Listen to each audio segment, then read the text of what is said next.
என் இனிய காலை வணக்கம். ஸோ தினம் ஒரு ஊட்டச்சத்து பத்தி பார்த்துட்டு இருக்கோம் இல்லையா, அதுல இன்னைக்கு வந்து மெக்னீசியத்தை பத்தி பார்க்க போறோம். ஸோ நம்ம பாடிக்கு வந்து நிறைய விட்டமின்ஸ் அண்ட் மினரல்ஸ் தேவைப்படுது.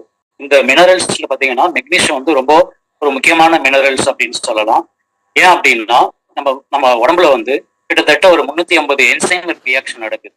இந்த என்சைம் ரியாக்ஷன் நடக்கிறதுக்கு வெறும் என்சைம் மட்டும் போதாது, அது கூட நம்மளுக்கு மெக்னீசியமும் தேவைப்படுது. மெக்னீசியமும் என்சைமும் சேர்ந்துதான் இந்த ரியாக்ஷன் வந்து நம்ம பாடியில் நடக்குது. அதனாலதான் நம்ம பாடி வந்து ப்ராப்பரா ஃபங்க்ஷன் ஆகுது.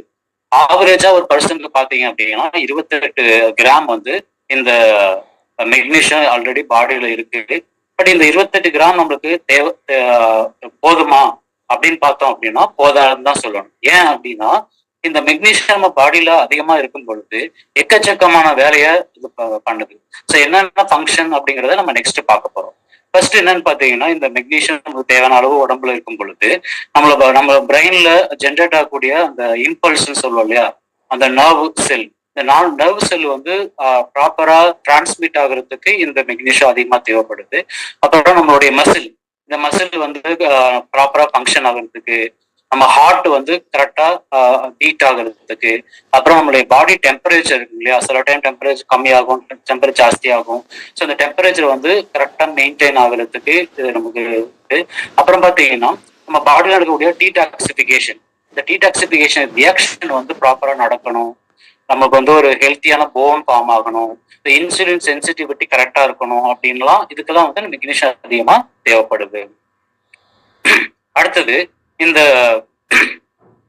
இந்த மெக்னீசியத்தோடைய ஃபங்க்ஷன், மேஜரான ஃபங்க்ஷன் என்ன அப்படின்னு பாத்தீங்கன்னா ரொம்ப ஃபர்ஸ்ட் இது வந்து நம்மளுடைய பாடியில டீடாக்சிஃபை பண்ணுது. எப்படி டீடாக்ஸ் பண்ணுது அப்படின்னு பாத்தீங்கன்னா, இப்போ நம்ம டெய்லி வெளியில போறோம், நிறைய கெமிக்கல்ஸ் நம்ம எக்ஸ்போஸ் ஆகுறோம்.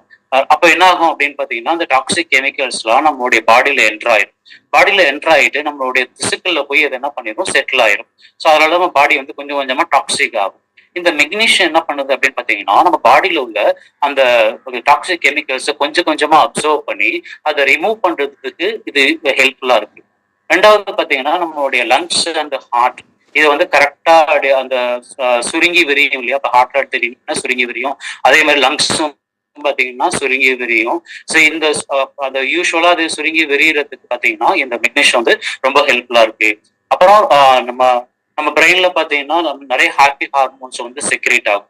அதுல செரோட்டின் அப்படிங்கிற ஒரு ஹாப்பி ஹார்மோன் வந்து செக்ரேட் ஆகுறதுக்கு இந்த மெக்னீசியம் ரொம்ப யூஸ்ஃபுல்லா இருக்கு. இந்த செரோட்டினுடைய ஃபங்க்ஷன் என்னன்னு பாத்தீங்கன்னா இது வந்து நம்ம டிப்ரெஸ் ஆகாம வச்சுக்கிறதுக்கு ரொம்ப முக்கியமான ஒரு ஹாப்பி ஹார்மோன் அப்படின்னு சொல்றோம். ஸோ அடுத்தது பாத்தீங்கன்னா இந்த crucial for GABA production. GABA என்ன அப்படின்னா இது வந்து நம்ம பிரெயின்ல செக்ரேட் ஆகக்கூடிய இன்னொரு கெமிக்கல் அல்லது இன்னொரு ஹார்மோன் அப்படின்னு சொல்லலாம். காபாவுடைய ஃபுல் நேம் என்னன்னு பாத்தீங்கன்னா காமா அமினோ பியூட்ரிக் ஆசிட்.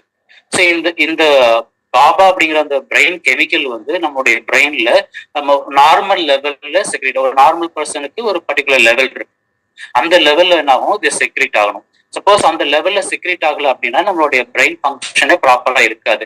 நார்மலா செக்ரேட் ஆகுது அப்படின்னு பாத்தீங்கன்னா இந்த நார்மல் காபா செக்ரேஷன் வந்து நம்மளுடைய ஸ்ட்ரெஸ்ஸை கம்மி பண்ணுது, ஆங்ஸைட்டி, நர்வஸ்னஸ், டிப்ரெஷன், அப்புறம் இன்சோமினியா. ஸோ இதெல்லாம் வந்து இதுல இருந்து நம்மளாம் ப்ரிவென்ட் பண்றது இந்த காபா அப்படிங்கிற இந்த கெமிக்கல் பிரெயின்ல செக்ரேட் ஆகுது. இதுக்கு வந்து மெக்னீசியம் அதிகமா தேவைப்படுது.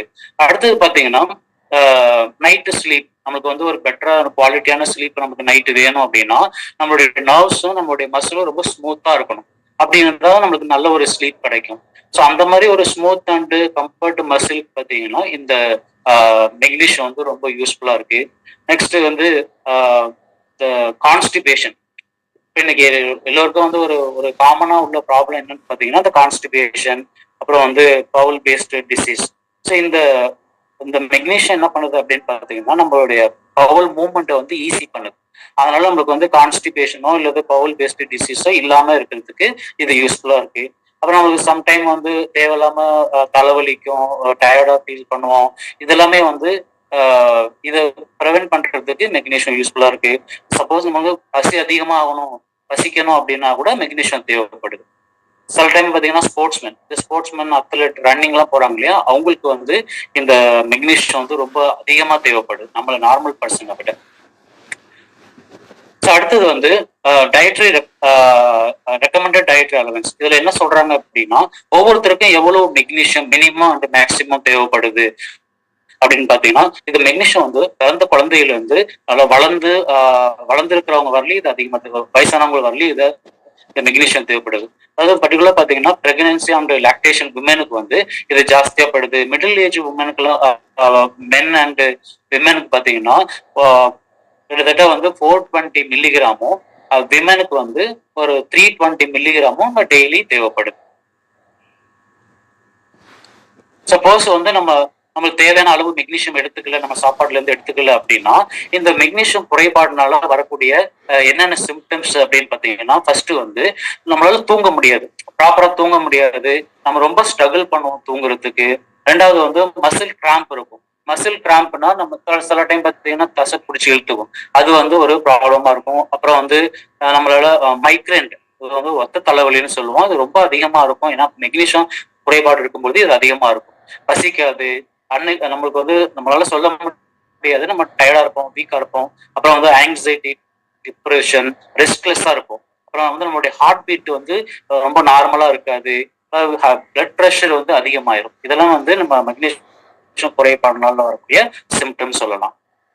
ஸோ அடுத்தது வந்து இது வந்து ஜென்ரலா என்னென்ன சோர்சஸ்ல இருந்து நம்மளுக்கு மெக்னீஷியம் கிடைக்குது அப்படின்னு பாத்தீங்கன்னா, எல்லா விதமான காய்கறிகள்ல இருந்தும், கீரைகள்ல இருந்தும், நட்ஸ்ல இருந்தும் ஜென்ரலா இந்த மெக்னீஷியம் நம்மளுக்கு கிடைக்குது. அடுத்தது பாத்தீங்கன்னா என்னென்ன ஃபுட்டு வந்து என்னென்ன எவ்வளவு வந்து மெக்னீஷியத்தை கொடுக்குது அப்படின்னு பாத்தீங்கன்னா இங்க கொடுத்துருக்காங்க. ஸோ இது வந்து நீங்க வந்து பம்ப்கின் சீட்னு எடுத்துட்டீங்கன்னா 1 அவன்ஸ் எடுத்துக்கணும். 1 அவன்ஸ்னு கிட்டத்தட்ட 30 மில்லிகிராம் எடுத்தாதான் உங்களுக்கு தேவையான 150 மில்லிகிராம் மெக்னீஷியம் வந்து நம்மளுக்கு கிடைக்கும். இதெல்லாம் வந்து எவ்வளவு எவ்வளவு மெக்னீஷியம் வந்து எந்தெந்த ஃபுட்ல இருந்து எடுத்துக்கிறோம் அப்படிங்கறத இங்க லிஸ்ட் பண்ணியிருக்காங்க. ஸோ அடுத்தது பாத்தீங்கன்னா நம்ம இந்தியாவில ஒரு அனாலிசிஸ் பண்ணாங்க. இந்த அனாலிசிஸோட ரிப்போர்ட் வந்து 2020 ரிலீஸ் பண்ணாங்க. இந்த அனாலிசிஸ் பேர் என்னன்னு பாத்தீங்கன்னா ப்ராஸ்பெக்டிவ் கோஹார்ட் ஸ்டடி. இதுல என்ன அப்படின்னா 2 குரூப்பா பிரிச்சுக்கிறாங்க. ஒருத்தருக்கு வந்து டெய்லியும் வந்து 100 கிராம் வந்து மெக்னீஷியம் கொடுத்துருக்காங்க சப்ளிமெண்டா. இன்னொரு குரூப் ஆஃப் பீப்புளுக்கு வந்து எதுவுமே கொடுக்கல, அவங்க நார்மல் டயட்ல இருந்திருக்காங்க.